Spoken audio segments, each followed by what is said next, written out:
have very successful businesses, and 16% of them are mentors and facilitators to other people who have ideas to do the same kind of stuff. We have about 90 schools participating. By the way, what we're doing today, we're also gradually taking into the tertiary institutions and secondary schools around us.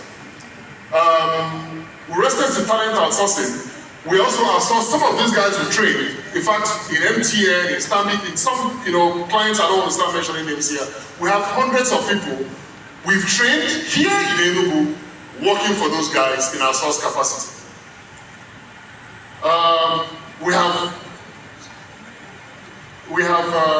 supported about 203 startups participating in our startup support program.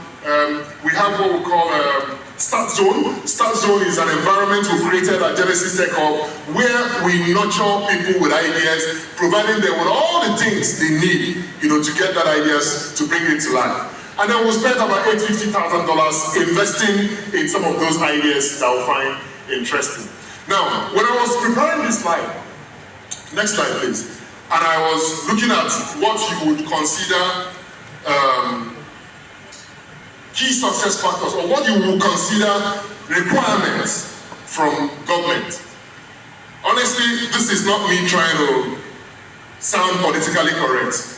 Of course, all of us, is either you're in Enugu or you visited Enugu. They don't need to explain to anybody what is happening in Enugu, that it is transformational. We've never had it this good.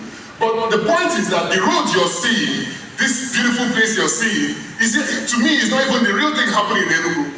The real thing happening in Enugu are some of the soft things that their real value will begin to come out in the next 10 years. You know one of them? You know the Smart School program? A bomb. The Smart School program will change the character of Enugu for life. Imagine what it means, because there is one in my village, by the way. Imagine what it means that some guy in my village will go to primary school, go to secondary school, by the way, it is free, eat good food, and now have access to learning materials that some people living in Lagos do not have. Imagine what will happen to the life of that young person. It's going to be transformational. Imagine what will happen to the lives of all the young people growing up in different parts of Enugu. And these are locations that were previously decoupled from what you may want to call civilization. That is the real transformation happening in Enugu. Okay? So, and that is happening because there is a government and a governor who understands that you cannot keep giving 2% of your budget to education. It is too paltry to bring about the change that is desired. So today, Enugu State government spends 33% of their budget on education. It is transformational. Imagine if that happens for the next 2 years, next 8 years, or next 6 years, that's 2 years, 8 years in total.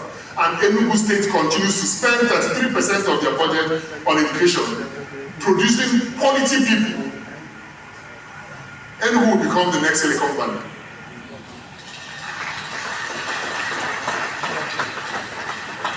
Now, the final slide. There are quite a number. So, still talking about what has happened in Enugu. I talked about the smart schools. I talked about just one thing. I talked about smart schools. I talked about 33% being committed to budget. I talked about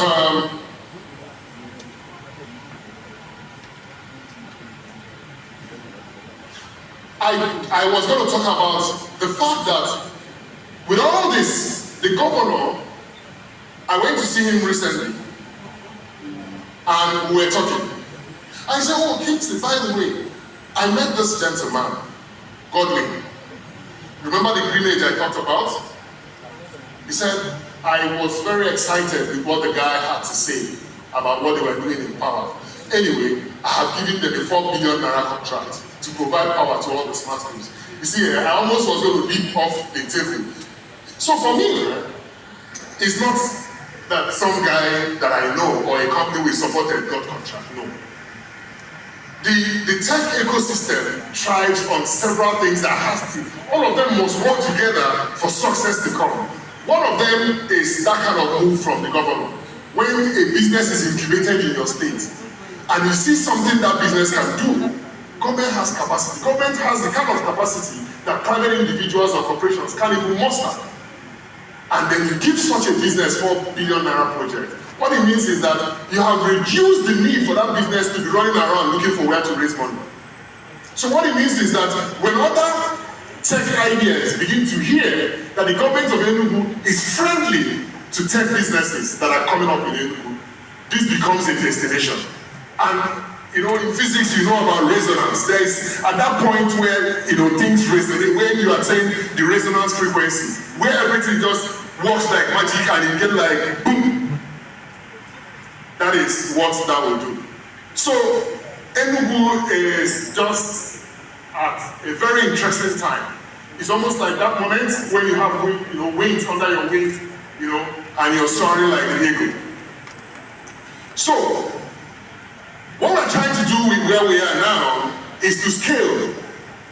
So we've done some small thing as Genesis. Enugu state government is doing wonderful things, but just as a state government, we are looking for how we can work with other stakeholders and scale.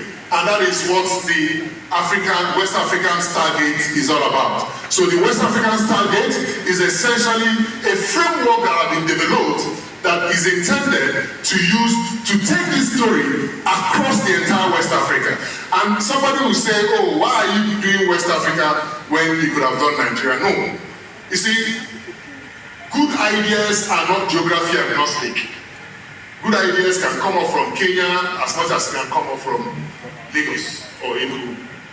So when you spread, what you do is you attain skill, and you attain skill in every respect. You attain skill in terms of your reach for VCs, you attain skill in terms of your reach for good ideas, you attain skills in terms of your reach for quality training. So, as we continue to make progress with what we're doing,